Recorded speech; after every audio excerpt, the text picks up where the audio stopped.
You are now watching the Ball N Beatz Podcast.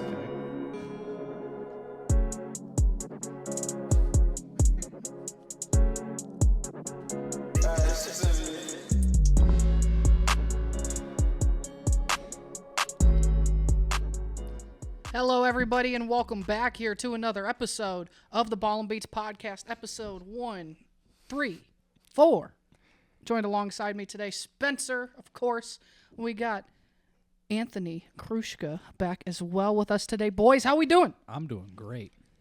Feeling good. It's going to be a really good back at it. It's going to be a really good episode. We got a lot. Jam-packed episode. Jam-packed episode indeed, and you know, we have a lot of fun coming up. We have an interview later on in this episode. We have Asa Trivia returning.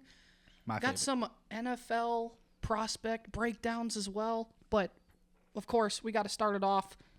Final Four this weekend. March Midness. March averageness.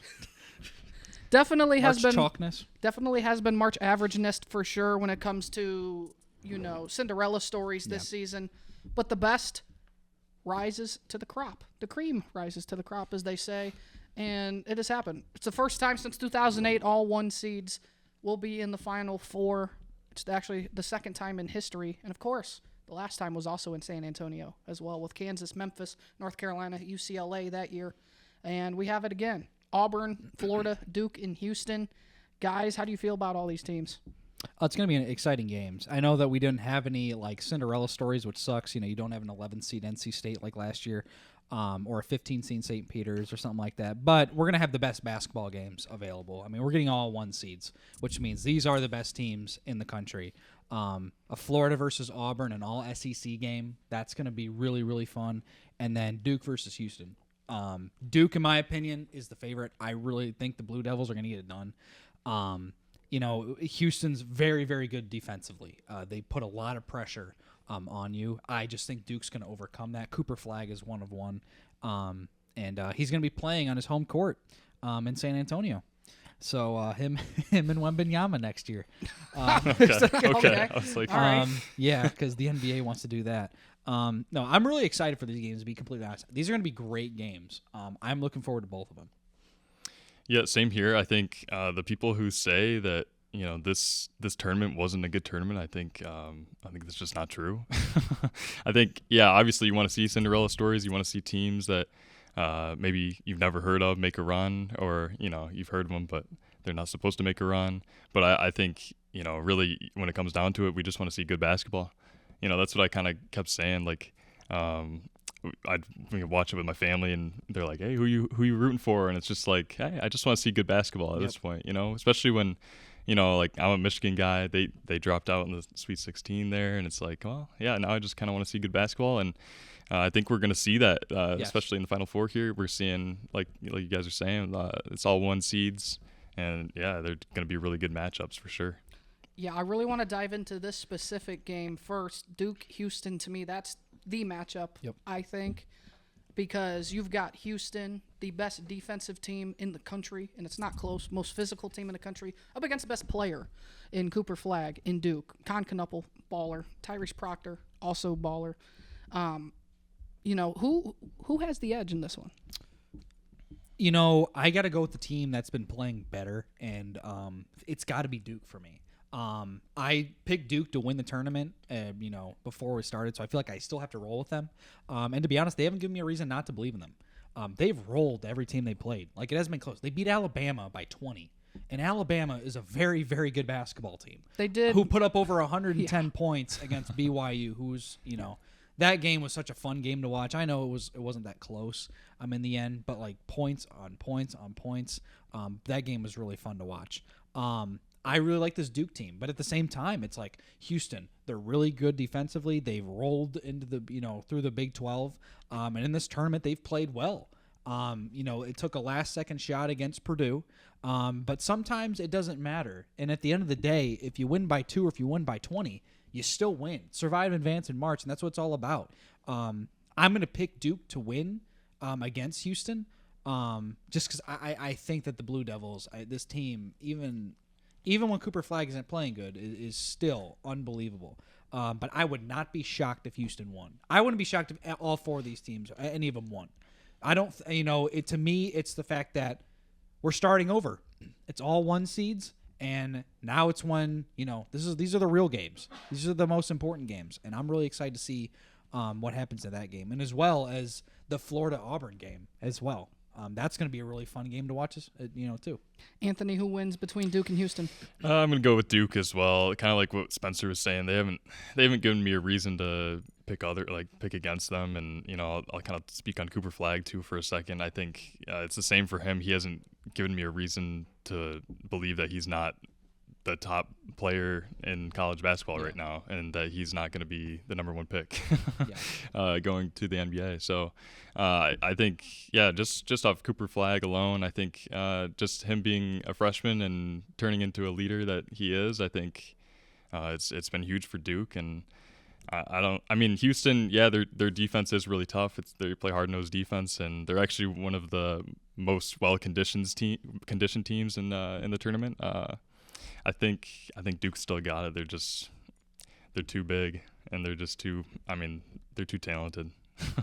Yeah, that's fair. I think this is going to be the toughest matchup for Duke all season, no matter what. I think Houston is going to be the one team that's going to challenge them the hardest out of anybody all year. I think Duke does win this game, however, because Houston, they don't have Cooper Flagg. They don't have Con Knuppel. They do have some hoopers, though. They have L.J. Cryer, 15.5 points a game. Emmanuel Sharp defensively always gets a steal and a half, 2 steals a game as well. You also have Joseph Tugler, 2-3 blocks a game for Houston. They're nasty on the defensive side of the ball. This is a team who's going to slow down Duke, which I think can really cater to Houston's style of play. But I think Duke just has the better overall players, and I think Duke is going to win, and I think it's going to be maybe the best basketball game of the year, Duke and Houston. So Duke there, and then let's pivot. SEC on the other side, all SEC. Tigers and Gators. Charles Barkley and Corey Brewer, Auburn, Florida. Who do we feel in that side? I don't think there's a player playing better than Walter Clayton Jr. right now. He's had clutch shot on clutch shot, when it matters. That game, Florida is playing at an elite level right now. All these teams are. But to me, I got Florida beating Auburn. They beat them in the regular season, and I think they beat them here. I just think Walter Clayton Jr. is playing at an unbelievable level right now. This Gators team is well-rounded. Auburn, while having Johnny Broome, arguably one of the best players in the country alongside Cooper Flagg. Auburn, to me, they've been a little shaky with teams. They don't put teams out right away, and they get behind. And I think that if you get a team that's, if they're going to go behind, you can't go behind to this Florida team. This Florida team will go on a run. And the Gators, with the run that they've gone on, they've had a lot of close games. But I just like this Gators team to get it done and to go to the national championship. Anthony? I'm just going to go based off my bracket. I'm going to stick with it. I had the Gators playing Duke, the Blue Devils in the championship, and I'm going to stick with that. And I think one thing that is actually interesting is Todd Golden, the head coach for the Gators, was on Bruce Pearl's staff at one point, a long time ago. Well, actually not too long ago, but so that'll be cool to see. It'll, almost like a passing the torch moment if the Gators do pull it off. And I think you already kind of talked about it, but Walter Clayton Jr., I really love him as a player. 18 points a game. Yeah. Texas Tech gave him a run, but man, it's, when you need a player to show up, Clayton, I swear he made every clutch shot they needed in this tournament with like 3 or 2 minutes left. It was unbelievable to watch. Yeah, you can't ask for more out of him. Yeah, I'm gonna go a little differently here. I'm gonna say Auburn, simply because I did have Florida in my Final Four. I did not have Auburn in mind. That was the one team I did miss out on. But Johnny Broome, he was the one guy outside of Cooper Flagg who had an argument for Naismith Player of the Year this year. Chad Baker-Mazara, he's been sort of okay in this tournament, but Tahad Pettiford, if he can keep hooping like he has been, I think Auburn's got a legit chance. I'm gonna go with Auburn and get Florida back here to get to the national championship, where you have the 2 best players in college basketball going at it for a national championship between Cooper Flagg and Johnny Broome. So I think either way we slice it, we're going to have a great national championship between all of these teams, no matter who's in. But I like Duke and Auburn personally, and to win it all. I mean, I've been saying it since before the tournament. And shout out Cam.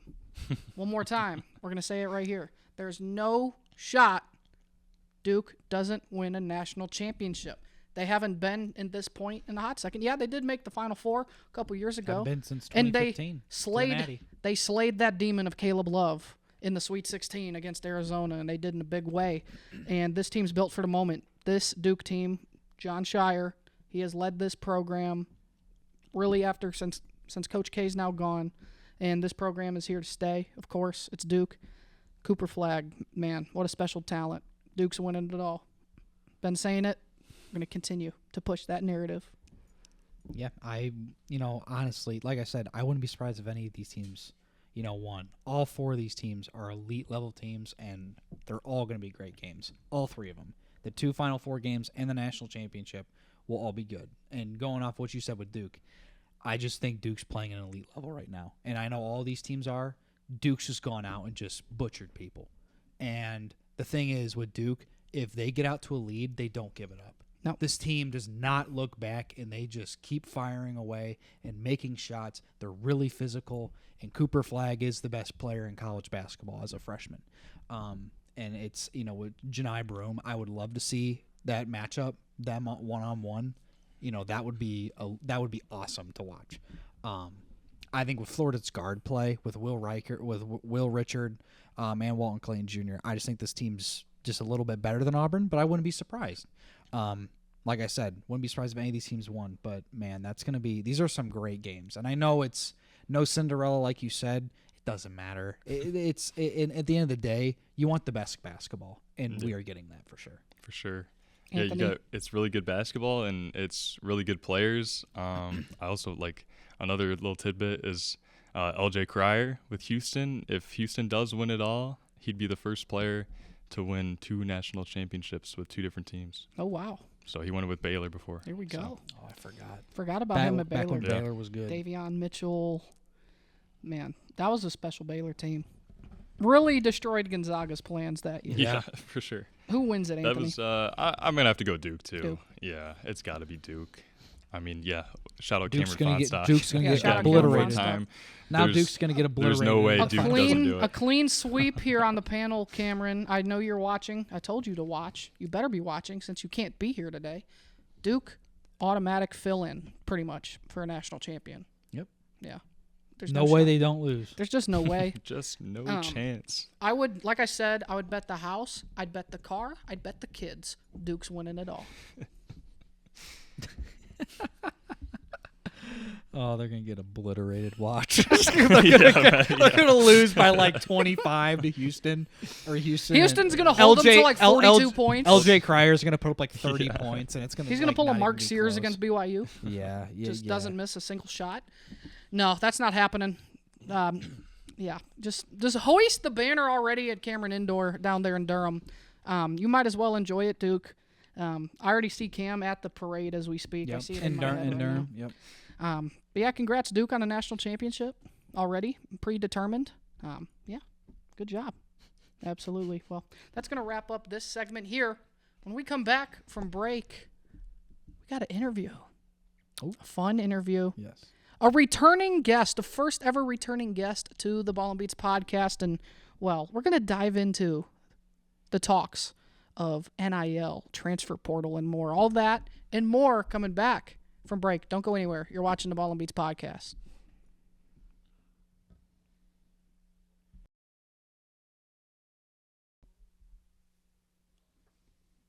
Hey, you. Yeah, you. Me? Absolutely you. Hit that subscribe button. Hit that push notifications bell.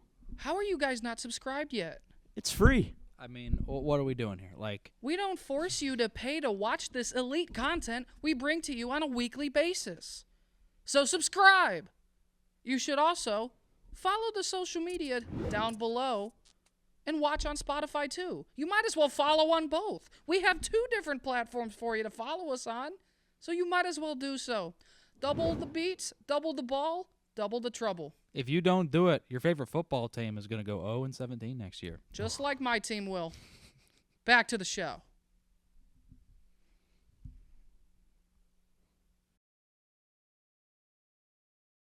And welcome back here to the Ball N Beatz Podcast. You know, we told you we had a fun one on deck today, and we have a returning guest. The first time we have a returning guest to the podcast, star basketball player Javan Simmons. Sir, how are you doing, man? What up, man? I wish I was there, man, but it's good to see y'all. It's good to see you too, buddy. How you been? I just been chilling, man. You know, a lot of stuff going on right now, and just trying to figure it all out. Just talked with my family, and we try to make a decision here soon. Yeah, absolutely. You know, I think the most important question I have is, are you still smashing on some Burger King fries? I know you love them Burger King fries, man. So I just had to ask. And Burger King fries are not like that anymore. Not no more? like 'em. Okay, No so you're more. actually smart. He's actually smart now. See, you know? Burger King gets hated way too much. I had an argument, like, it's not that bad. It's not my first choice, but it's certainly not my last. There's places that are worse than Burger King. Burger King is great, but it ain't like Cane's, though. Like Cane's number one. The Cane sauce. The I think sauce and the toast is what makes it, Javan. I'm not It's gonna nothing lie. else. I think Cane's is a little overrated. I think the toast is elite, but I think the chicken is just average. The sauce is good, but the chicken is average. But that's me. The bread they ain't don't be falling season off it. the chicken, Yeah. you know. But that's neither here nor there. You know, we're here to dive into the nitty gritty with you, Javan. You know, as you are the first person we have on the podcast who is now actively in the transfer portal. We do kind of want to dive quickly first into this past season. How do you feel it went for you individually as well as a whole team here with Toledo this past year? I'm gonna start with the team. You know, I don't feel like we really met the goals that we wanted to meet, but you know, we won a game in the tournament, and you know, we really had a strong feeling that we can run in the tournament and get to the championship. But to be honest with you, you know, we didn't meet our team goal, and none of us were happy with that. It's all about team success. So I don't think we reached our team goals, but individually, it was an up and down season for me. But when it came to conference play, I was really locked in. One of three players to average 8 or more rebounds in the conference. I think I had 5 double-doubles on the year. I was 1 of 10 players to shoot 10 of 10 from the field or better. And, yeah, so I was one shy of the record. I needed 11 to tie JT Shoemate. Yeah. I needed 12 to beat the record. But, yeah, like, it was a good season. I was disappointed with getting the honorable mention, but I got stuff to grow on and stuff to look forward to. Yeah, and I thought you got snubbed a little bit with that honorable mention award too. I thought you should have been much higher on that list. I feel like that list every single year, there's always some snubs. They always mess it up. I feel like when it comes to that, I think they overlook some guys. So. Yeah, and you know, with you saying that you didn't get towards your team goals, with Toledo winning the MAC regular season 4 straight years, and then last year it was a little bit of a tough year. But then again, I mean, you had really good teams in the MAC. I mean, Akron was a very, very good team. Miami of Ohio had a really good team. Kent State, OU, and obviously you guys, the MAC as an overall had a really good time basketball this year. But I want to dive a little bit into your decision to join the transfer portal. What factors led to that decision for you? No knock on my teammates or coaches. I thought they were great people. I still love every single one of them. I just wanted to further my development and really just be able to expand my game and just be able to do it as well. Be able to put my family in a good financial spot as well. Yeah. Yeah, I mean, that's fair, and that's become a big thing in modern collegiate athletics is name, image, and likeness. You know, that's been a topic of conversation on this podcast before. And, of course, I feel like with the tools now readily accessible for you guys, I feel like it's very important to attack it. And, you know, I think it's really good for you to try and get yourself in a better situation as well. You know, I feel like recently the way this season kind of went, it wasn't the greatest season for you guys as a team. And I feel like, being able to further your development is very important for you. And, I kind of want to dive into it now that you are in the portal. What have been some of the biggest obstacles so far just in your everyday life now? Being in the portal, you're back at home. You're not really in school. I mean, you are in school, but you're not actively in school. You're not around your teammates quite as much now. So what's an everyday routine for you right now? Well, I'm somebody who likes to have his phone on Do Not Disturb. That's big for me. Yeah. I don't like to be bothered. I like to sit back in the corner and just really, look at everything. And, for me, I probably have a college coach, maybe 2, 3, or 4 calling me a day. And you really got to find out who's consistent and who's not lying, and really reading people's body language and their tones just to see who's telling the truth. And really, it's just, it's a process. You got to have fun with it. But with it, after a while, it just gets frustrating. So you just want to kind of – and people get left in the portal because they take too long to make the decision. I don't want to be one of those people. So I'm trying to find my home as possible. Yeah. Yeah, that's very, very good points there. I mean, we have seen and heard stories of athletes being lied to by coaches just because they need to fill bodies. And sometimes bodies are more important to them than necessarily really connecting with the players and the athletes. Yeah, and I mean, to be fair, the transfer portal has done wonders for some players. I mean, just look at Walter Clayton. Yes. I mean, unbelievable year for Florida. They're in the Final Four now. He was at Iona for 2 years, transferred to Florida, and the job that he's done in that Florida team, heck of a turnaround for the Gators. I want to jump into, you talked about how you have a lot of coaches talking to you in a lot of different programs. What is the likelihood, I know obviously, I don't know if Toledo's kept reaching out to you or not, what is the likelihood of a return to Toledo? I think if the opportunity presented itself, I would give it a real thought. Mm-hmm. But I haven't been the only person, I haven't really been in contact with anybody. Like, okay, I've been in contact with my little teammates, Sonny Wilson, Isaiah Adams, Andre Lawrence. Those 2 graduated, but to be honest with you, I don't know. I don't know. You know what I'm saying? I still love everybody over there. I hope they love me. And I appreciate them because they were the first people who took a chance on me. But I don't know if there's really an opportunity for me to come back. Yeah, I know we would love to see you back up here in Toledo, and that's just us being biased. But, whatever venture comes your way and comes calling, we'll still support you here, always here at this.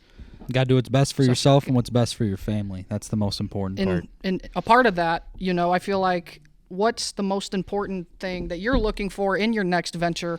What is the biggest things you're looking for in this next program that they can bring to you to really bring out the best in you? Everybody, I know most of y'all have seen me play. If you haven't, just go watch the film. You guys know I'm a very intense player. I'm very, emotional. I let to wear my heart on my sleeves.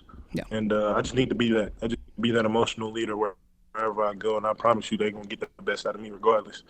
And just being close to my family, that's kind of playing a role in it. But, I have some great opportunities, far away from home. That is hard to pass up. But I also have to think about my family, my granny. She's important to me, both of them.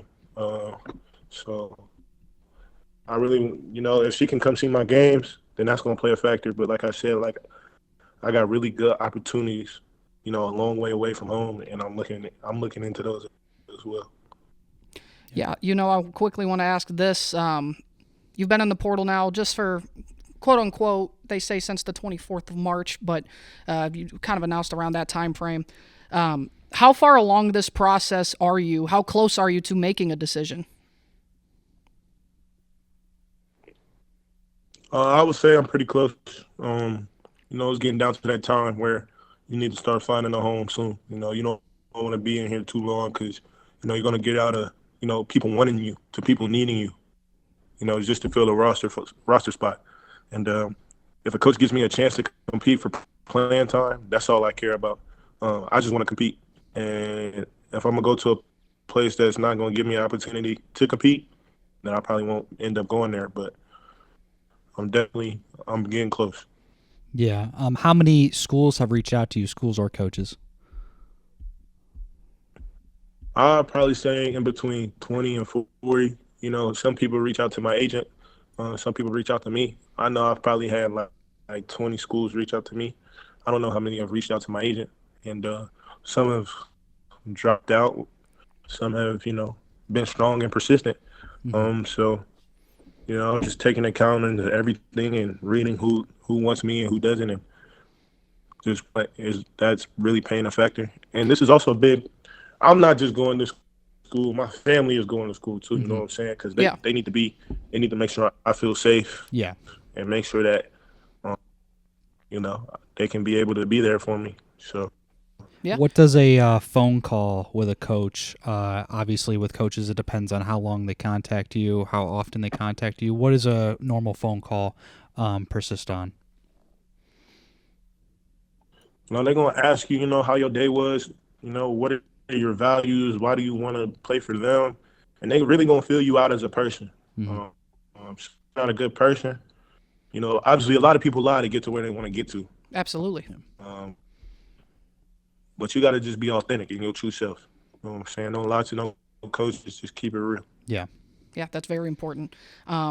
Since you have had conversations with these coaches, is there any specific programs or any specific coach that has kind of stood out among the others as you are getting closer to that decision? I ain't going to answer that yet. I can't answer that. That's fair. Don't want to reveal the Don't top want to reveal five. nothing. No reveals. No little nuggets of info. That's all all right. right. That's Yeah. all right though. We'll take that. I'm gonna just keep it real with y'all, man. Just be on the lookout, man. A lot of people could be surprised by my commitment. A lot of people could, you know what I'm saying? I don't know where I'm going yet. Know that, but a lot of people could be surprised. Do you have a top five in your mind? You obviously don't have to reveal, but do you have the top schools that you're thinking about going to in your mind? I do. Okay. Okay. All right. Just a little Easter eggs for us. just a I little like Easter it. egg. Let's, I like the withholding. Makes it even more Make it a intriguing. surprise. Make it a bit of a surprise. Well, just know no matter where you go, we'll support you no matter what, and we hope all the best for you. I guess the real question is Tipton Edits involved? Okay. Man, if y'all can call Tipton and tell him to get me something, then let me know. We could try, Hey, man, I got to ask, who do you got winning the championship this year? I got Auburn. I got Auburn versus Houston in the final. My final score 85-77. Okay. Is it Janai Broom? Is it Chad Baker Mazzaro? What's the reason of Auburn? You talked. Is it just Bruce Pearl's time, you think? Maybe. I think they got the right pieces. They know how to withstand adversity. I think the big thing, like a lot of people got Duke, but I don't think Duke is going to be able to handle Houston's physicality.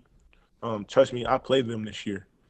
Yeah, Right. that was I know how that was physical they are. they That was the hardest 9 Yeah. points I ever saw in my life, ever. And I had to work for everything. But they play hard, man. They play hard, and they guard. They're going to play some defense. Like, Yeah. if you got to play for Kelvin Sampson, you got to play some D. That's one thing you got to play. So, and you got to think, man, like, those teams, like, they're recruiting right now as well. Yes. So they trying to steal stuff out the transfer portal while they trying to win. Right. So they just got to Auburn just got a commitment, actually. Yeah, they which did. is crazy. They got Good. what's his I name don't- from UCF? I'm trying to remember his name off top. Keyshawn Hall. Yeah. Yeah. Yep. Yeah. So, I mean, I got Auburn winning it all. They know how to withstand, and they play defense. I look, Janai Broom, he a good player. I think he's a great player, actually. And the High Pettiford, he's good. Yeah. They I mean, got he a went lot of off against pieces. Yeah, Michigan. he A lot of did. Yeah, a lot of people who can make plays. But one thing about Houston, they like to fire in the post. They're not going to let Broom go one-on-one. They're not going to let it happen. No, definitely not.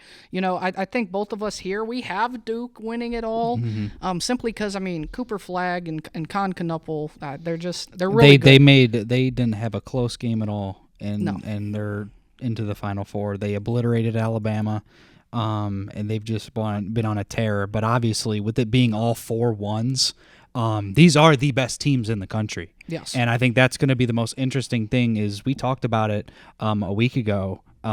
This is the first time since the last Final Four in San Antonio that it's been all number 1 seeds. Yes. And I think that's going to be really interesting to watch. And some people may say, oh, that's boring. There's no Cinderella story. And while there wasn't a big Cinderella story this year, you're going to get the best basketball games. You're going to get the best teams in the Final Four. And I think that's going to make for even better games than throwing, an 11 seed in there. You're getting the best 4 teams in the country. And I think that's going to be the best thing to watch out for. Yeah, for sure. I mean, we remember last year's San Diego State. I think that was last year. Or it might have been 2 years. It was 2 years. 2 years ago, when yeah. they played UConn. 2 years ago. They had a little Cinderella story. Yep. And FIU had a Cinderella story as well. So both them were Cinderella teams. Dusty May he up there at Michigan now. He doing his thing. Yeah, he up there. He coached a heck of a season this year, man. He was really good. And like you said, man, it's gonna be the best basketball. Yes. Yeah, and anything can happen. I games, think you're that's gonna the be best tuned in. part. Yeah. I mean, these are going to be, in my opinion, I don't think Yeah. there is a UConn this year to where they're just going to steamroll everybody. While Duke has steamrolled everybody in their region, I don't think that's going to happen, when they play Houston or if, whoever they play in the championship, if it gets to there. I think it's more likely. I kind of agree with Javan, though. I think it's more likely they would lose to Houston in the Final Four than if they get to the championship and play Auburn or Florida. I think Houston, the way they play defense, they're the one team in the country this year that has given up average less than 60 points a game defensively. Mm-hmm. So this Houston team, and specifically, we're talking college basketball now, in modern day, under 60 points a game, that's pretty much unheard of anymore at this That's point. unbelievable. So the way Houston plays basketball, they play angry, they play tenacious, and you're right. Kelvin I want Sampson, to think about. yeah, They got like 4 or 5 fifth years. So Right. these are grown men. Like they're playing against. Yep. Like you talk about like Cooper Flag is 18. I'm not going to say he ain't hard because he about to be the consistent #1 overall pick. Yep. Yeah. He gonna be the #1 overall pick. But we talking about like they guard. Like they gonna pick you up 94. They gonna make you tired. They're gonna wear you down. And they offensive rebound. They lead the country in offensive rebounds, I believe. You talk about a Houston team who was down 9 in overtime to Kansas and won at Kansas. Yep. Yeah. So I ain't gonna lie, like it just goes to show that like they know how to withstand adversity and they know how to win the tough games. Like winning at Texas Tech, that's hard to do. Is tough. Especially were with the season tough they had this year, that's hard to do. And they did it. And so you really just got to think about that stuff. Like it's the little things. I think they can do it just because they do the little things very well. Yeah, it got lost in the SEC having one of the best years in maybe the history of college basketball, with having all but 2 teams make the tournament, which is unbelievable. The Big 12 had a really good year as well, and people forget all the good teams that the Big 12 had, and the fact that Houston, went in there and they kind of just handled their business. They won the regular season and then they took care of it in the tournament. And this Houston team, obviously, all 4 of these teams are to be reckoned with. But it's going to be really fun. I'm really looking forward to this Final Four. Yeah, I'm looking forward to it as well. And Javan, any more thoughts, any more things from you? Any more little nuggets? Do we have any timetables, maybe, of those announcements coming up? Man, it's coming soon, man. Just know it's coming soon. And Okay. when y'all see it, like I said, somebody may be surprised. But just know it's all love, man. Everybody tell man, it's all love. I appreciate y'all, man. Y'all gave me my opportunity. And I'm gonna be back up there. I'm gonna try to hoop at the student recs. So if y'all want to pull up to the student rec and pull up and we can hoop. Might have to. No Might matter have to what. run a rec sess with Javan. Absolutely. We're gonna have you as our 5. Yeah, we're not right. we're not playing against you. We're not playing against you. you'll be on our You're team. running 5s with us. You understand? You are our 5. Unless you want to do a 1-on-2, then maybe. But then you just can't dunk every time because we're both like 5'7". I'm winning that anyway. Oh, okay. Yeah, you're right. You're definitely you're right about definitely that. right. You're really right. Well, Javan, we thank you for your Thank you, time with buddy. us, and we appreciate it. And good luck with whatever you have in store with you moving forward here. And yeah, we appreciate your time. And don't be a stranger either. Absolutely, don't be a stranger. We won't be strangers. So Logan got my number, man. If y'all want to FaceTime me, man, y'all can FaceTime me anytime, bro. Don't leak my number on the internet, though, Logan. Yes, sir. I got you. Queso will FaceTime from time to time. He will. I promise. I still got to do that group project, though. I ain't forget. Hey, we'll get that group project done. We'll get that done. Trust me. I need to start myself, all right? I need to start, too. It's all right. Hey, I ain't even started yet. All right. Well, Hey, thank you, Javan. good We luck with appreciate everything, it. Javan. Good luck, man. Yes, sir. So, appreciate you. Absolutely. Javan Simmons. What Big fella. he was one of my favorite Toledo players. He's just such a humble guy, and he balled out for the Rockets. And I hope he comes back, but even if he doesn't, I mean, he's going to go out there, and he's going to be a hell of a player for whoever he goes to. You know, he brought the energy. Really, the last 2 years, he was the Yes. energy of this team. Yeah. He was the vocal leader of this team, and you know, he's really been an awesome interview. He's probably one of my favorites we've had. Yes, for and he's this still got podcast. 2 more years left of eligibility. Yeah. So, I mean, he could be at a college for 2 years, hopefully only one, and go to the NBA. That'd be really cool. But, yeah, all luck to him with whatever he chooses to do. Yes. When we come back here from the Ball N Beatz podcast, NFL prospect breakdowns, overrated, underrated, properly rated. Don't go anywhere. You're watching the Ball N Beatz podcast.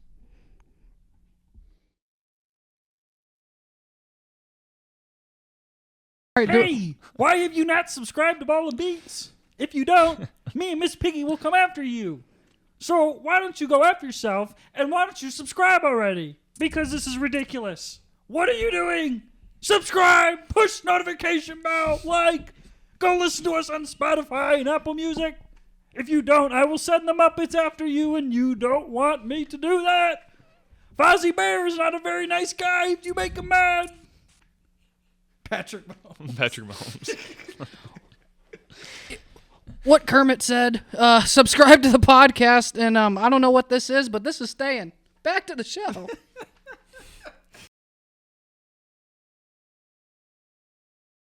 Hello, everybody, and welcome back here to the Ball N Beatz podcast. That was a great interview with Javan Simmons. A lot of fun. I'm glad he was able to do that. That was really interesting to learn about. It was, you know, and he didn't want to give us everything, of course.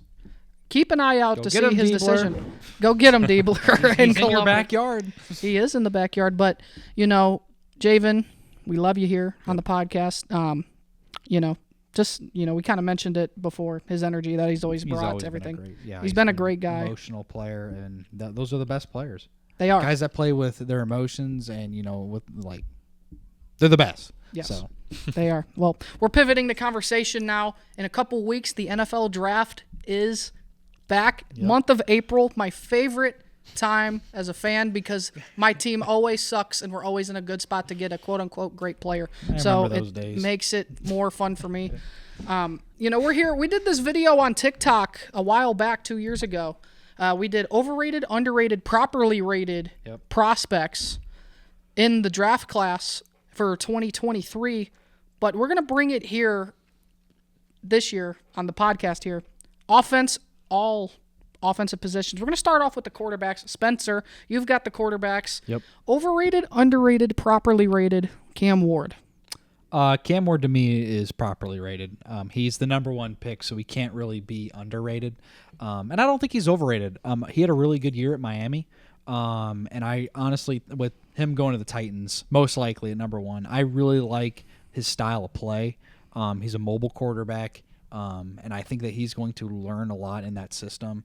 The Titans kind of need a spark because Will Levis is not it. And I think they're going to get it. Do I think the Titans will be good next year? No.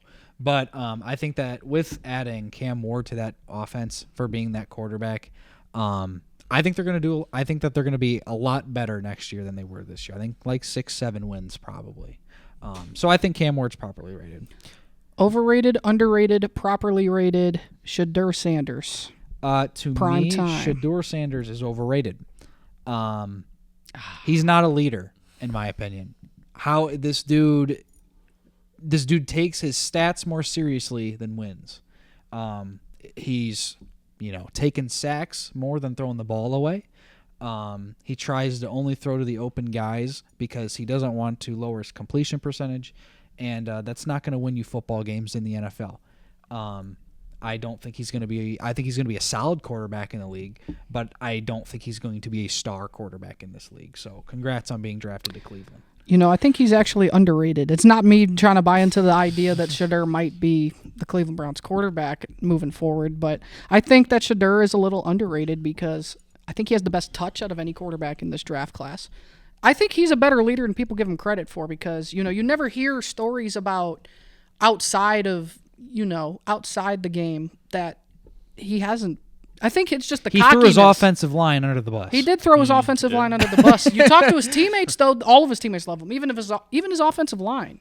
There's never been a story about Shedeur Sanders not being a, quote-unquote bad teammate. I just think that in some ways he does get a bad rap because he's still got that cocky, quote-unquote arrogantness that kind of his dad, with prime time. They kind of have a similar attitude. But is it cockiness or is it confidence? I think that's trying to figure out what it is with Shedeur. What is it really? I think he's properly rated, personally. That's just my opinion. Okay. Overrated, underrated, properly rated. Jackson Dart.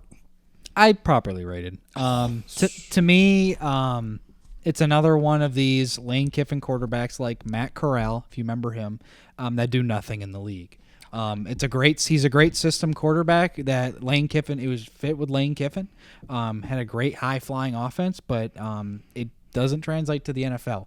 I think Jackson Dart is properly rated because he's like a second round pick. I could see him going to like a Pittsburgh. If Cleveland doesn't draft a quarterback, I could see him being drafted to Cleveland in the second round. A team that wants to have him sit behind somebody as well, I could see that. Maybe like a Las Vegas. But at the same time, he reminds me way too much of Matt Corral. And that's why I can't say he's underrated because while he was a great quarterback in college on a high-flying, team, he just screams Matt Corral 2.0. And it's the same system. They have similar stats in college, and that's just my opinion. It's fair. I mean, your point is correct, but I think the way he's been pushed recently in the media, I think it's more overrated because I think a lot of people are saying, he could be a first-round pick. Yeah. I've seen some people say, he could be a top 10 pick. This No, is the no same. way. This is the same stuff we see every single year with one guy. Happened with Michael Penix. Happened with Penix. It happened with Penix and ended up being right. Yep. It happened with Will Levis, number 1 overall pick. Second or third, Went to ahead the of second round. some pieces, and he went in the second round. So I think this is happening right now with Jackson Dart. Some teams are over talking about him. I guess the point I'm trying to make is they are putting him up on this pedestal that's not real. It's more so they can have other guys drop into their laps, and that's what's happening here with Jackson Dart. Overrated, underrated, properly rated. Jalen Milroe. Yeah, way overrated. I think Jalen Milroe is not good at all. He can't throw the ball. Yeah, when you're a quarterback, you got to throw the ball. He can't. He runs the ball a ton. But he did not play all that well this season. There's a ton of expectations for this Alabama team and this Alabama offense. And while Milroe wasn't terrible, they expect more there. And while he runs the ball very well, he's a very, very he's a very good mobile quarterback in terms of he can run fast, but he missed way too many throws. He underthrew way too many balls, and when you have Ryan Williams out there, he's going to make some plays. But Jalen Milroe to me is overrated. I don't think he's very good because, Alabama quarterbacks also don't really pan out in the league. So, I think that right now, Milroe, one thing people forget about him, I think he's got one of the prettier deep balls. Mm-hmm. He can throw the ball deep. He can't throw the ball intermediate that well, and he can't really do a short pass well, but he can throw the ball long way. Can Joe Milton. Joe Milton. Dude, that's what I thought. He can be just like Joe Milton, but I don't know. I feel like Milroe, I think right now I'd say he's more properly rated because I think there's something there. I just don't think I just think that he it's hard to depends on situation. Yeah. I could see it being properly rated because he's projected as like a second round quarterback, maybe third round. I wouldn't spend my pick on him. I would rather have Jackson Dart over Jalen Milroe. I don't think I want either. I wouldn't draft a quarterback in the second round or in the third round. Brad, thanks for getting Hendon Hooker. But yeah, let's see, overrated, underrated, properly rated Kyle McCord.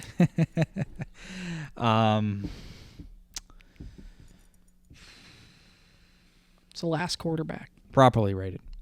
Okay. Kyle McCord had a hell of a year, and I can say, I can give him all the crap I can.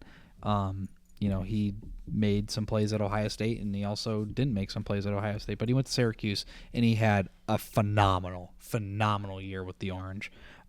While it is a lower-level ACC school, and, it's Syracuse, you're probably going to thrive there if you're somewhat decent.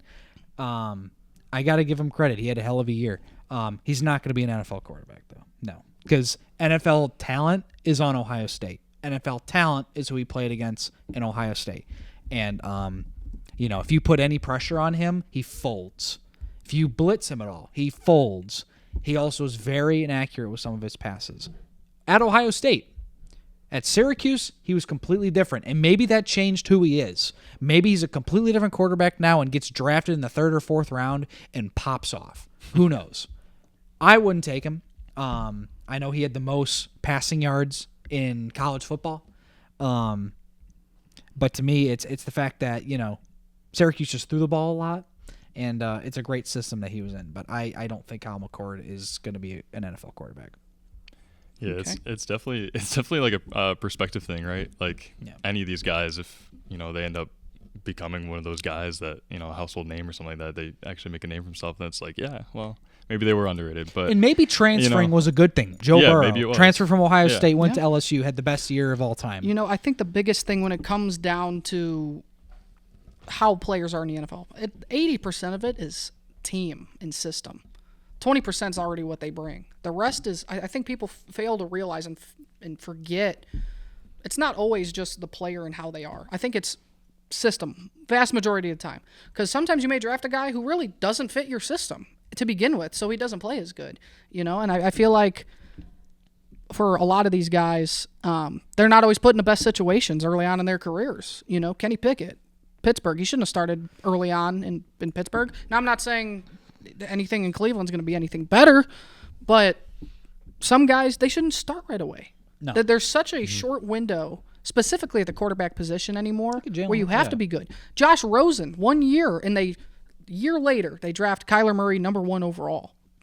So I think the window anymore, it's way too short for some of these guys. The way some teams do it, like what the Packers do, is brilliant. Jordan Love had a great year last year, and he sat behind Rodgers for years, and that's just the Packers' way. They had Michael Penix sit behind Kirk Cousins for half a season. Yeah. Jalen Hurts sat behind Carson Wentz for a while. I mean, the great quarterbacks. Patrick Mahomes sat behind Alex Smith. Don't throw these guys into the fire because they'll flounder.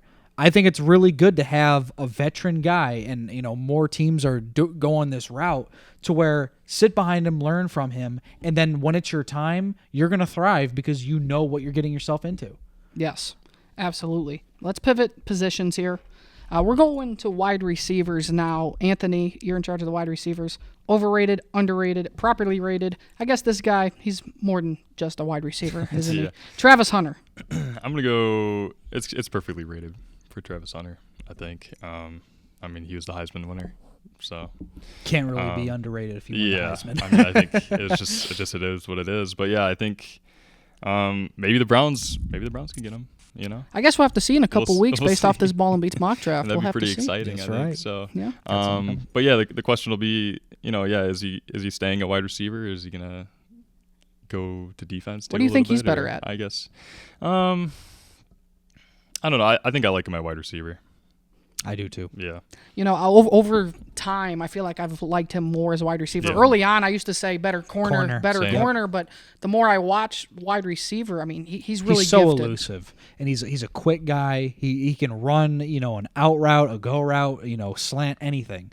And he's really good playing the wide receiver position. But he's a great corner as well. I just think that if you want a guy to succeed more, it's harder to adjust at corner than it is at receiver, especially in the NFL. Definitely. And I think he'd thrive better at receiver. Yeah, we can look at like Jabril Peppers from Michigan. Yep. He kind of was one of those guys who play a lot of different positions, and sometimes it doesn't always work out. So Isaiah Simmons. Yeah, Isaiah another Simmons one is a good from one. Arizona when he was there. But yeah, I think I think Travis Hunter at wide receiver, he's the real deal. Yep. Overrated, underrated, properly rated. Excuse me. This name right here, hot topic of conversation. Yep. Tedoroa McMillan. So you guys, they're saying the B&B table has been. They're saying he's a little bit overrated. So. I don't know. I guess just give me your thoughts on that a little bit. So the reason why I say he's a little overrated, and I think the biggest question about Tedoroa McMillan right now, there's a little bit of the off-the-field question marks when it comes to him, one. But two, watch his tape. For his size, people like to compare him to Drake London, size-wise. They think it's like the perfect comp. The issue I have with it is it is the exact opposite. They are two opposite players. You would think Tedoroa McMillan as a big wide receiver would win those contested catches. He can't. He doesn't. He's not physical enough. He lacks a lot of physicality, and he quits a lot on certain plays. And I have heard that he necessarily didn't interview well. And he had the questions about, trying to compete at the combine. He didn't want to compete at the combine. He asked the questions, why do I have to compete? He said Marvin Harrison Jr. last year, he didn't have to. Why do I have to? And the real answer is Marv asked those guys, do I need to participate? They told him no. He was they seen everything they needed to see. They didn't see everything they needed to see with Tedoroa McMillan. Now, I think he's got a little bit of an arrogance about him, or a cockiness that has set some teams off. You're going to see in our mock draft coming up, I think he drops. I think he drops a lot. I think that might be the storyline of the draft on draft night, because you have a top 10 prospect here, arguably talent-wise. The talents, it's all there for him. The question is attitude and physicality, and if he's there for his teammates. That's what you have to see. I think he drops. I think he drops a lot. I think 2 or 3 wide receivers could go before him. Okay, for sure. Yeah, I mean, it'll be interesting to see if, if the emotions get in the way, or like you're saying, if he's not a team guy, then you're not going to make it very far in the league. So yeah, and the thing about me, he was very inconsistent with his routes from watching film. Sometimes he would drift off, and he can make big plays. He has a great NFL size. He does. And great NFL body. He's the perfect receiver for NFL teams. The biggest question is, can you push him to be a better receiver? Can you adjust him to the NFL, because the NFL is a way different level. There was times in college to where he wouldn't run the route correctly, or he would get upset. He had some off-the-field issues.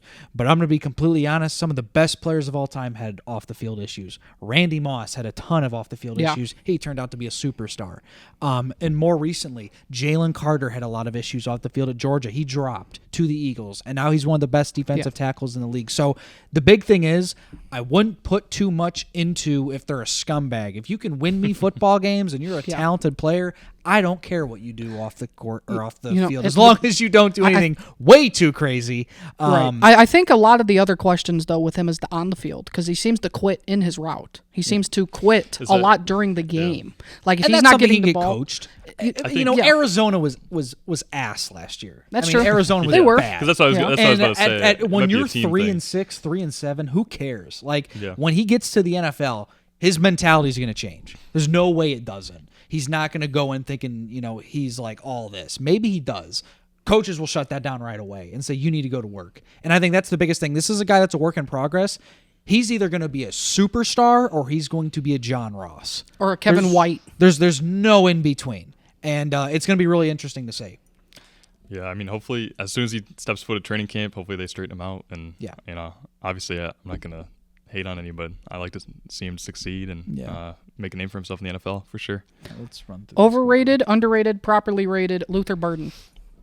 Another quote-unquote diva off the field, but I think on the field, he's a guy. Yeah. What about you? What you think? I'm going to go perfectly rated. Perfectly rated? Yeah, I'm going to go perfectly rated. I think I don't know if I don't think I've heard anybody really overhype him or anything, and I also don't think he's underrated. I think he's, like I said, he's just perfectly rated. And, his stats dropped a little bit from 2023 to 2024. Probably like it's actually half the Yeah, receiving it is half the yards. stats. But he also But had other pieces he had- kind of step up this year. yeah. You had Theo Weiss, Oklahoma transfer, step up this year for him.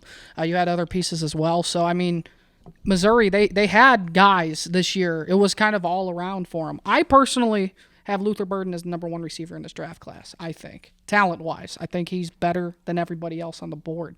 I think he's a great slot receiver. Yep. He is an elite slot receiver. Him and Emeka Egbuka in the slot, I mean, He also there's has nothing value there. in punt returning as well. He does. He's very elusive, and I think his talent is going to carry over big He's time. really good in space. He generates big plays. He's a good catch radius. He has all the makings of a good receiver in the NFL. Threw out some randoms here to wrap it up for you. Overrated, underrated, properly rated. Utah State wide receiver Jalen Royals. We're gonna go underrated since Logan threw this name at me just before we started, and I'd be lying if I told you I knew who he was. So,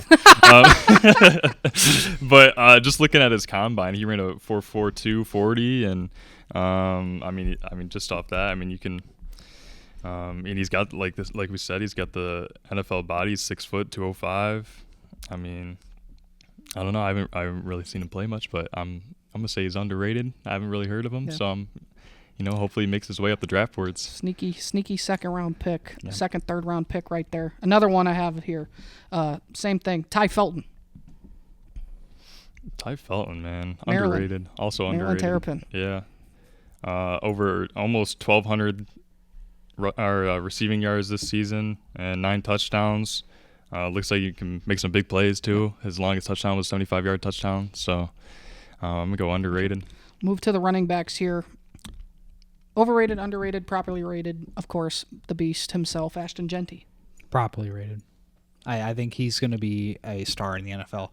And I think that with him being like a top pick, it's kind of hard to be underrated. But I think that he's going to thrive wherever he goes. And he has all the makings of being a star. He's great in route running, when he, cuts in, the holes that the offensive line makes. He's got great vision of the field. And he was all Boise State had last year, and they made the playoffs.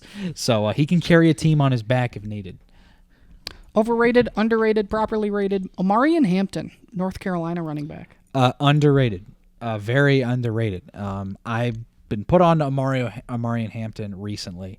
And watching his tape at North Carolina, this guy, to me, he might be the best running back in the class.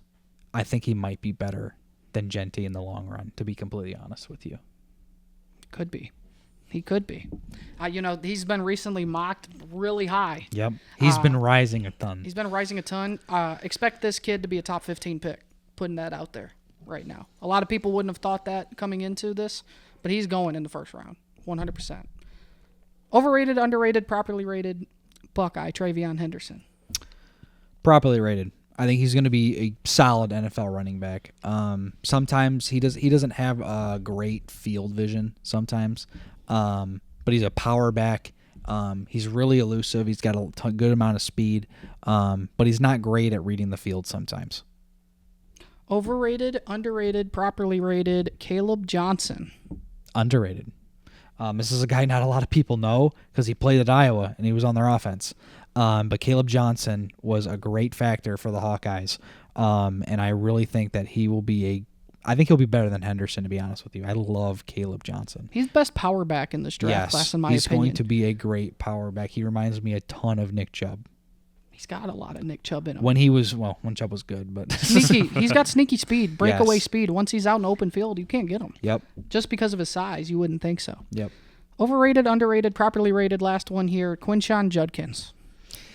It hurts me to say, but overrated. I think Henderson was the better back. And Quinshon, the problem with him is he doesn't have a ton of power. He's a really elusive speed back, a lot like DeAndre Swift.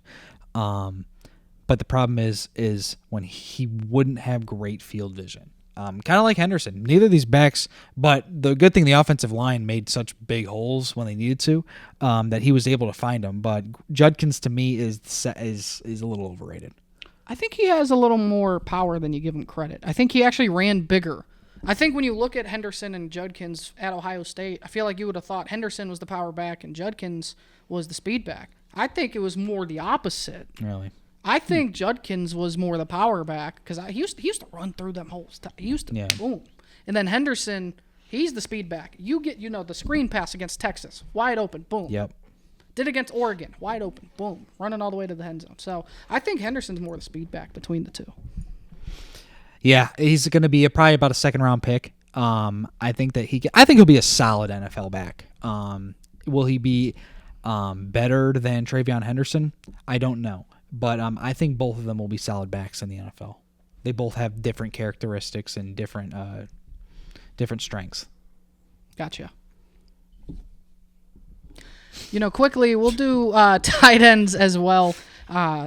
Overrated, underrated, properly rated. Tyler Warren. I think Tyler Warren is properly rated. This dude was everything for Penn State last season in every way. Yes. Quarterback, running back, easily. Blocker, long snapper while also being a wide receiver on the play and scoring a touchdown. He's a guy I'm excited to watch in the league just to see what he does. He is a top 6 prospect in this class, and he should go in the top 10, top 8, 100%, just because of everything he could do at Penn State.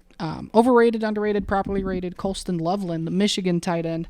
I think he's properly rated. I think this dude is easily tight end number 2 in this class. If he was in any other class, he'd probably be tight end 1. Yep. And I think, Michigan, they breed tight ends recently, and he fits a lot of teams really well. I know the Chargers would want him, but will it happen? We'll have to find out in a few weeks. Now, this guy right here, underrated, and no one's talking about him right now. It makes no sense. Harold Fannin Jr., the Bowling Green tight end. He led the country in receiving yards, guys, as a tight end, and no one is talking about this guy anymore. Underrated. Very he underrated. should be. He's a projected 3rd, 4th round pick. Nah, right he should now, be which is good. second. He should be a second or borderline first. Yeah. I mean, he had a 1,555 yards receiving. He led didn't win the Mackey. country as a tight end. Do you understand how hard that is? Yeah, Tyler Warren's cool. Tyler but Warren won the award because of how versatile he is. But the problem is the Mackey Award is tight end only.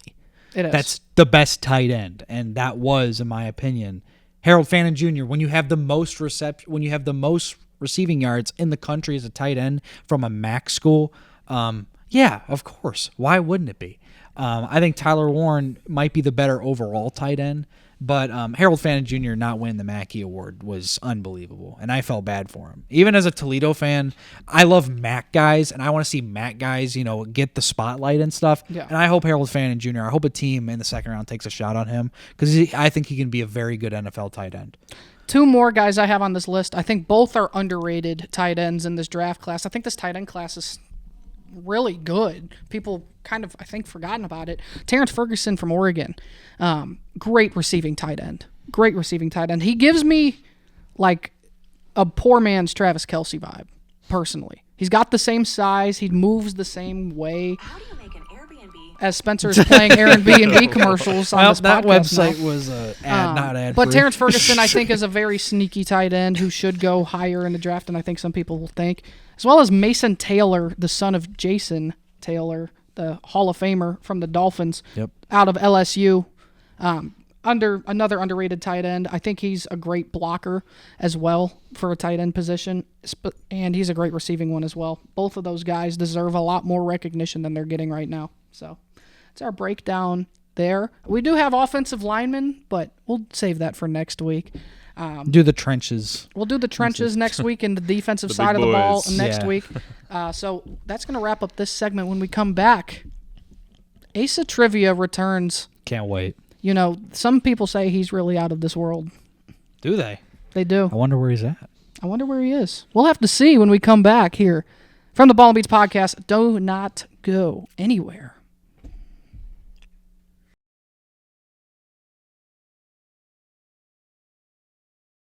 Hey, Eric, subscribe or the Yeah, Braves like won't win a the- game.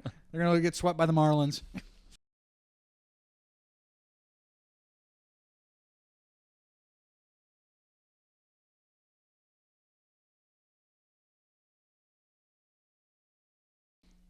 Welcome back to the Ball N Beatz Podcast. I'm on the freaking moon right now. It's so good to be back for some Asa trivia. We have Anthony, Logan, and Spencer joining us for some Asa trivia. Asa, How can you breathe right now, dude? Yeah, are you good, dog? As my friend once said, I'm simply just built different. So, yeah, I can breathe. Do you here in also space. own the moon now? Because of that flag in the background with your face on? No, I just thought I'd plant my face on the moon just to I be like like, it. hey, I've been here before. So The biggest So the moon question- landing, what I'm hearing, was all fake because the American flag is not on there. no, it's on the other side. It's on the other side. Oh, you landed. I saw it coming in, but it's on the other side. Oh, good. Good. So, The biggest question I have is, do they grow corn on the moon? that's why I'm here. Oh, Is You're I'm- going to start a corn I'm- farm on moon. I don't know if you've ever seen the movie The Martian, where he tries to grow potatoes on Mars. I'm gonna one up it, and I'm gonna put corn on the It's moon. going to be like some gray corn. Yeah, it's gonna be The interesting. kernels are going to be as hard It's gonna as a be rock. interesting, but we're gonna put some corn here on the moon. But the question I have for you guys: are you guys ready for some trivia? Absolutely. I was born ready for this This moment. is my favorite. yeah. This is my favorite segment of Ball Let's N get Beatz. after it. All right, well, fellas, I think we should just hop right in to question number 1. And baseball season is underway, and we're gonna do some baseball trivia, but there's some other stuff mixed in. So here we go with question number 1. All right, who was the first MLB pitcher to get a pitch clock violation? I'm gonna give you guys this. 15 to 20 seconds here. No looking up on the computers. I'm not looking up. I'm turning it on. Okay. I have no idea. I have literally no idea. 3. I'm hoping Spencer's 2. gonna have I it. have a One. face. I can't. All right, Spencer, we're going to start with you. And if you want a hint, Yes. okay. 2 years ago was when the pitch clock came out, right? Yes. It was opening day in Chicago for the Cubs. 3rd inning. Okay. Who's a Cubs pitcher Let's 2 go years with ago? a random team. Who would the Cubs have played a few years ago to start out? Start with someone else. I don't want to go first. I want to think All right, about it. Logan. I can't think of any Cubs pitcher from 2 years ago because that baseball knowledge is through the roof. But I'll just guess a team they may have possibly played, and it was that team. I'm gonna just throw out a big name. I'm gonna go. We'll go with Zach Greinke. Okay, Anthony. It's tough. It's I tough. think I know the team. It was the Cubs. Oh, It is on the It Cubs. Is a Cubs. player He was on the Cubs? He was a Cubs pitcher. Oh, okay. I was So you thinking can of guess, other teams. I'll give you another guess, Logan. I don't know another Cubs pitcher Yeah, I know. I can't think from of back any. then, dude. I'm not gonna lie. I right. don't know. So we'll right. stick with Zach Greinke. Okay, I gotta guess. Anthony. I can't think of it. I can't. We were doing all the throwback players, so I'll throw out Salta Lamacchia just for the All right. for the memes. All right. For the memes. I can't like it. remember. Okay, I think I know. I think I know it. Now that you told us the Cubs, I thought they were playing the Brewers, but I think I was wrong. Is it Kyle Hendricks? The correct answer is Marcus Stroman. Oh, wow. man. Jess got it correct. The Jess, Stroh good, She would know. good job, Jess. The Good job. Stroh Jess, show. you know what, Jess? I'll give you a point, okay? Man. Jess is now officially playing. Who were they playing? You Jess remember? gets a point. I don't remember who they were playing. I thought it was the I do not Brewers. remember who they were playing. But it was Marcus Stroman. I remember forgot my about dad Stroman being actually. a That is a dad Why? trivia I fact. So should've thank you, known Dad. All right. Question Thinking number too 2. hard. Told you it's MLB, but we're going to switch it over real quick. All right, question 2. Who holds the record for most passing touchdowns in a single NFL season?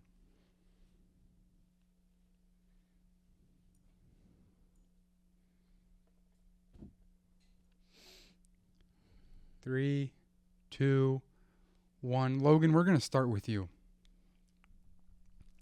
I believe the correct answer should be. I think it. Oh, it's tough. It's in between 3 guys, and I'm trying to remember off the top of my head. I just need one. I know you need one, but it's. I'll say those 3 out loud because it's either Peyton Manning, it's either Tom Brady, or it is Patrick Mahomes, and I believe the correct answer is. Oh, I'm trying. 3, 2. We're gonna say Peyton Manning, even though I don't think it is. All right, Anthony. That's what I was gonna say, but I don't want to piggyback on that. I think it has been overtaken. I'll go Patrick Mahomes. Spencer. I remember in his MVP year, he threw for over 50 touchdowns, but I remember I think Mahomes did the same thing. So I'm gonna go with Mahomes. Jess, does Jess have an answer? She said no. No. No. Logan is correct with Peyton Manning. I should. How many? I should have went with it. I don't know. I don't know the answer to doesn't that. Yes. I No, that was the first name I Ouch. thought of, but We're 0 for 2 to start out. This you is know, not a I good couldn't start. I couldn't remember if Mahomes or Brady, because I thought Brady one year actually passed it, but I don't know. I know Peyton Manning had it. It's Peyton Manning. For Are you sure. looking it up, Spencer? 55. 55. wow. 2013. Yep. Yep. There you That's go. when they had that unbelievable offense. Rest in peace, Demarius Thomas, Julius Thomas, Yeah. Wes All right. Welker. We ready for question number 3? Going back to some baseball here. The Lehigh Valley Iron Pigs are the AAA affiliate for what major league team? I know it. I know it. I know who it I is. think I know this. Yeah. I should. 3, 2, 1. You know what, AJ? Let's start with Jess. Does Jess have an answer for us? All right. Spencer, That was my guess. This is the Phillies. Logan, My guess was also the Philadelphia Phillies. Tony. Should I just go with it? We all go down together. Philadelphia, the Phillies. Correct answer is the Phillies. Okay. Yep. All right. Very good. Very good. What a name. The Iron Pigs, man. Shout out the Iron Pigs out of the International League. Shout out the Rocket City Trash Pandas. If Yeah, you know, you good know. one. That's a great one. All right. Question number 4. It being March Madness, had to throw this one in there. It's April, though. Well, it's still March still Madness. March. April Madness. Has it been madness, though, really? No, it's been chalk. All right. What is the only mid-major conference school to win a men's college basketball national championship? I know. Conference? No, what is the team? Okay. What is the team? I'm looking for the team here. But it was a mid-major conference school to win a men's college basketball national championship. I think I know the answer. All right, 15 seconds. Guys, how great it is to be here on the moon. I can't believe I'm here, to be honest with you. And I can't believe I'm Breathing. actually back. I'm breathing, and I'm actually back on this podcast. It took a long time to get up here, and that's where I've been in a shuttle for so long now. So that's You must have a lot of money to be able to fly and to I the think moon. I'll come back and grab some kernels of corn and try to plant them, and then You really took Flying with knows? the Ace to a whole new I level. did take Yes, Flying with you These did. to a brand new level. Oh, the other side. Yep. That's me right there. Okay. All right. The only school from a mid-major conference to win a basketball national championship is Spencer. I'm gonna just go with an Ivy League school because they seem to win stuff. I'll go with Princeton. Okay. Logan. I think the correct answer, this is old school. We're talking Bill Russell. We're talking San Francisco out of the West Coast Conference. All right. Anthony. Miami, Ohio. All right. Jess. Does Jess have an answer? Akron. All right. The correct answer is UNLV. Oh, it is UNLV. Oh, the yeah. running Hey, they're red. Rebels. They're the running Rebels. Yeah. They're hey. I forgot they do have a was- really good pedigree. Yeah. Yeah. I was thinking, I feel like there's got to be more teams. I feel like San Francisco won one. Yeah, before. you know Is what? that This was really- like recent though. Like Oh. I'm talking like past like I 50 okay, years. Okay, that's fair. I thought you were Yeah. talking all time. No, like 50 years. But that's the only one in the last 50. yeah. Okay. If you would have worded that, I feel like it may have been close. Almost, Sorry. almost Sorry could have about been that. Gonzaga. Yep. All right. Question number 5. What celebrity has thrown the fastest ever first pitch at 93.6 miles per hour? And I will let you know, celebrity, technically, 93.6 miles per hour. What So celebrity has thrown the fastest ever? They could be first an pitch? athlete. Could they have been a former no? player? They could have been a former player. They Okay. could have been a former athlete. Yes. Okay, I'm gonna say it's The celebrity first pitch. I mean, you look it up and that's what it gave me. So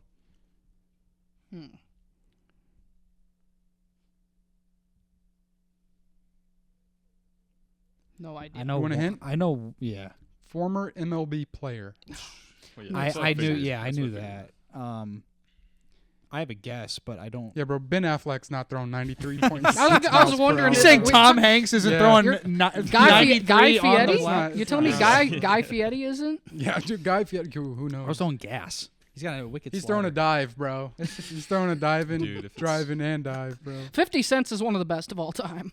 100%. 50 Cent? I haven't seen that one. Oh yeah, that one went right to the mid. 100%. All right, we gotta got be 10 more seconds here on the clock. There's got to be I like got a an answer. quarterback that's done one. I'll start it if you want. All right, since I Anthony, go haven't ahead. Anthony's very confident. No, I'm not right now. confident. I'm just saying because I haven't he's started like, it. I'm starting it. I Let's haven't go. started it. We'll go Derek Jeter. Okay. Logan? I'm gonna go with the former pitcher Brad Johnson. I don't think this is right, but Ichiro. I know he just did one for the Mariners. Jess? The correct answer is Ichiro Suzuki. I was wow. right. The Mariners. 93 I thought he points. threw miles 88. I thought per him. hour. Dang. All right, Ichiro still got it. Insane. Yeah, we should just All right. retire. We should. All right. We got to put the fries in a bag. Over Question there, Anthony. number 6. Yeah, I gotta get one. When was the last time the Detroit Tigers won a World Series? Go F yourself. I actually have the answer already. The answer is never. No, I'm just kidding. They have. But You know, we should do a even better question. When was the last time the Cleveland Indians at the time won a world championship? 1949. I know that from, shout out Cleveland sports. yep, 1949. All right. We have 8 AAFC championships now. You want me to just When say was it? the last time the Detroit Tigers won a World Series? Jess. Should have been 2012 or 2006, but it was 1984. 1984. Yep, 1984. Should have beat that. Correct entry is 1984. Good job, Should've everyone. been, yeah, The fact that we 2000. lost that 83 win Cardinals team in 06 is Insane. ridiculous. That was very good. Very good. I think I'm going to stop starting with Jess because she knows the answer to everything. And then once she says it, everyone else hops on. So we're going to. It's not true. We Well, knew I'm a that. Tigers fan. I have to know that. When was the last time, question number 7, when was the last time the Tampa Bay Rays won a World Series? Oh. Anthony. Do you know? Yes. Anthony, I want you to start. Have they ever? Have they? I'm gonna say they never have. Logan. They have never won a Yeah. World Series. Spencer. Just like Tropicana Field, they blow. So yeah, they don't have a Wow. World Series. Okay. And Jess. They've been twice. They haven't won The it. Tampa Bay I was Rays gonna say. won a World Series. Never. Yeah. Never, ever happened. Well, that's In the that'll bizarro matter. world in 2008 and 2020. Alrighty. Question Recession number, year and COVID year. It's all it takes. It's all it takes for Tampa to question make a number World 8. Series. We're going to shift one more time real quick. When was the last time the Cleveland Browns won a Super Bowl? I love these questions. Let's start with Logan. I love these questions. We should do an So, even, if you're talking championships, or are we talking Super Bowl? Super Bowl. So you know the one that actually matters. All right. Well, I'll just look at this one real quick. They've won 8 championships. I just need you guys to know. They have actually now in the NFL record books. They have the 4th most championships of all time, based off a new rule that passed at NFL meetings this past week. Just need to throw out that nugget of information.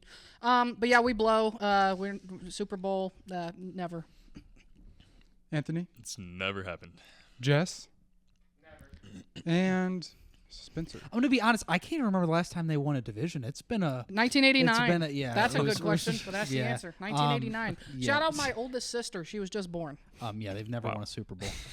The correct answer is never ever. You know what, Ace? I'm not a big fan of these trivia Yeah, questions. I love these trivia questions. I'm not the biggest fan They're of them. great. I think I just had to there's- go back to back for, the person who loves the Rays and the person who likes I don't love the Browns. Rays no more. He changed to a Guardians. You got to fan. remember, I passed them on. Oh, well, 1949 looks really good on your resume for teams But yeah, that better you're than supporting. nothing, right? better than All right. nothing. I 10 love It could years have been after the Wizard of 2016, Oz. but all right. 3-1. Question. Everyone's like, oh, the Cavs, the Warriors beat a blew a 3-1, series Shout out the lead. rain delay in Game Well, 7. let's just say Jason Hayward put the boys on his back for Game 7 in 2016 in Cleveland at Progressive Field. And 1949. All right. Question number 9. What MLB pitcher has the most Cy Young awards with 7? 7-time Cy Young Award winner. What pitcher was that? I'll give you 15 seconds here. Want me to repeat it? No, you're good. Oh, okay. All right. All right, boys. Let's start with Spencer. What pitcher Gonna be old. is the There's nobody 7-time in the Cy Young Award winner? recently that has that I can think of.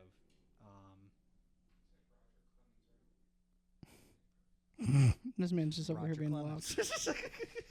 Logan? I'm gonna also go with Roger Is Clemens. she, wait, she might be. Is she tricking us though, or is AJ? It's Adam Sandler, guys.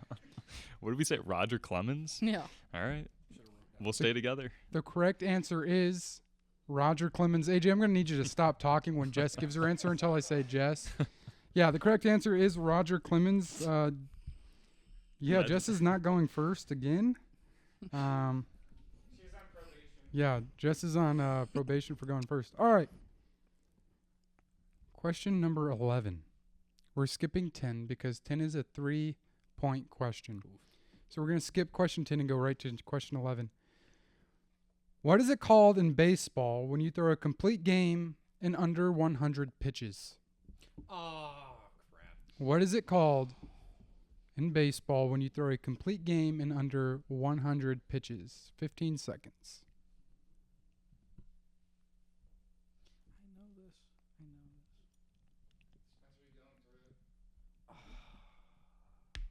This man's looking it up over here. I No, love. no. Yeah, I wish I camera's could. been I on wish I him, could. and he's actually not looking up. I like hearing the moans and groans because it makes me feel like I've done a pretty good job doing the trivia questions. You know what I'm saying? I don't know about this time. So- I'm gonna be so mad. We're gonna start with Logan on this one. What do you call it when you throw a complete game in under 100 pitches? Complete game under 100 pitches. I don't really have an answer. So I'm just gonna say perfect game because Yeah, that's what if it's a perfect game, it's a complete game. But you're talking a complete game where the pitcher actually pitched the entire. You're not saying anything the with pitcher hits. could give up 10 runs.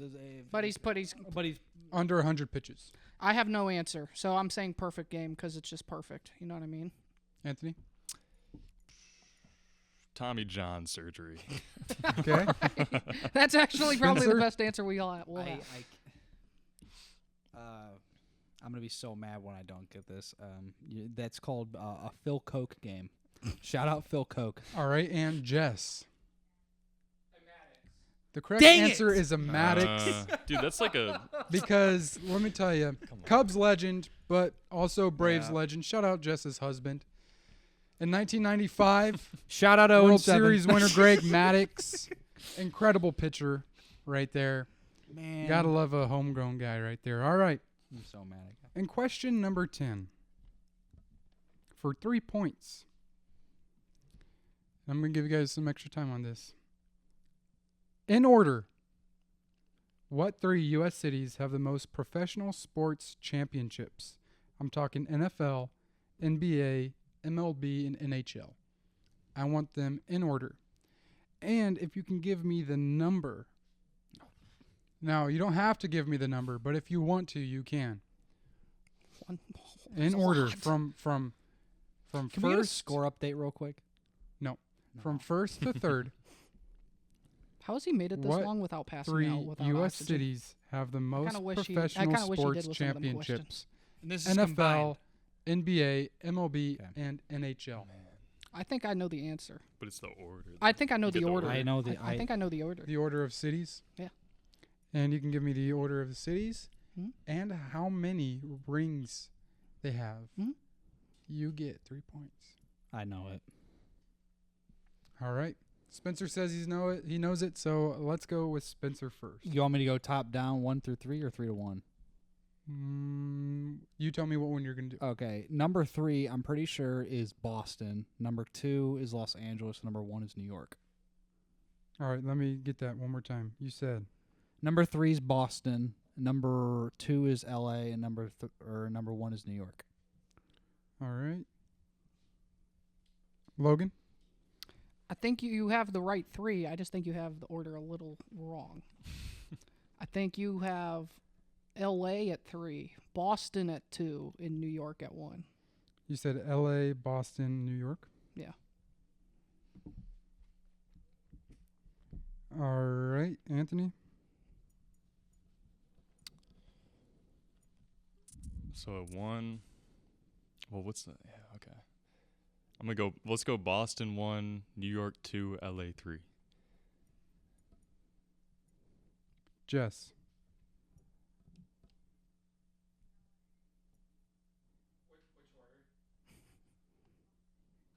She said Chicago. L.A., Boston, Chicago. All right. Shout out the Bulls. Number They won. 3 is Chicago Really? with 29 championships. It's got to be Blackhawks reason. Blackhawks and Bulls. Yeah. Couple of Bears thrown in there and 3 Cubs. Forgot the couple. I Bears. keep. Oh yeah. Chicago is number 3 with 29. Really? Wow. Number 2 is Boston with Yep. 40. So I will Yep. give a point to Jess and Logan. Wow. Yeah. Boston. Yeah. And Boston's coming first is New York with 53. So I will give another point Dang. to Logan. And that will wrap up Aces Trivia. Where's the Rizzlers Cup? So let's just do a little, who won? We're all wondering who won. And in last place, unfortunately, Anthony, you had Yeah. 5. 5. You had 5, which is Hey. not bad. 5 out of 11, not terrible.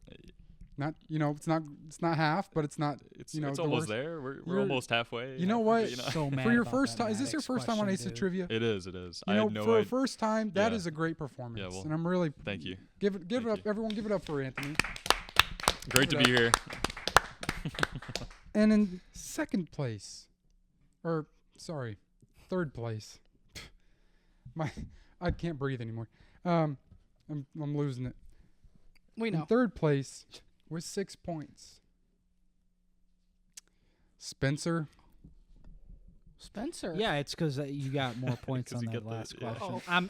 I am so upset about the Maddox question. Not your I- greatest performance on Ace of Trivia. No, it wasn't. You're like the 2-time champ. I know it was. It was a flu game, except not really. I'm just saying, Michael Jordan did drop 50 in his flu game. Yeah, it wasn't a great performance out there tonight. Not gonna lie. Sorry, you showed up with Yeah. nothing to show for it. And in third place, man, first and third are just so close. Or first, no, gosh. First and It's the second. oxygen. It's the lack yeah, of oxygen. the lack of oxygen is getting to me. First and second place by a point. Logan, congratulations. You got second place. Jess is the winner of I the knew it. Rizzlers I Cup. knew it. And that's okay. Jess won the Rizzlers Cup, You know so what? it's She's back gotta, there She's gonna have to come out Yeah. here. In the Let's studio. Go get the Rizzlers Cup. Jess, come on out. Come on out, Jess. We got to get the Rizzlers Cup from back all the way in Toledo at Rocket Hall. This is where we're recording. I'm on the moon right now, okay? But we got to get the Rizzler Cup from Rocket Hall. It's crazy. Looks like Here it Jess is. is Here it is. making her way in. Champ. Jess is on the moon now. Winner of the Rizzler Cup. Jess's first time.